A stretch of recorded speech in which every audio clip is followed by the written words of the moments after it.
তুমি তো আমার ব্যাকগ্রাউন্ড সবই জানো, কাজকর্ম নেই, এদিকে একটা হাতে টাকা পয়সাও নেই। শোনো, আমি তোমার ব্যাকগ্রাউন্ড দেখে তোমায় ভালোবাসিনি, আমি শুধু তোমাকে ভালোবেসেছি। সে তো আমি জানি। আরে ওই দেখো আমার বন্ধু দাঁড়িয়ে আছে, চলো তোমাকে পরিচয় করে দিই, আসো। আচ্ছা। আরে প্রশান্ত, এখানে তুই কি করছিস? আরে এমনি দাঁড়িয়েছি, তোর সঙ্গে দেখা ভালো হলো। আমাকে 200 টাকা দেওয়ার খুব দরকার।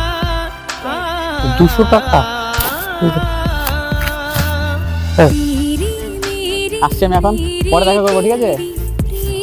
এই দেখো তো ফোনটা কাজ করছে না কেন? ও বাবা, ফোনের ডিসপ্লে খারাপ হয়ে গেছে। এ বাবা, তাহলে আমাকে কিছু পয়সা দাও না, আমি ফোনের ডিসপ্লেটা ঠিক করে নিই। আমার কাছে তো এই মুহূর্তে কোনো টাকা নেই।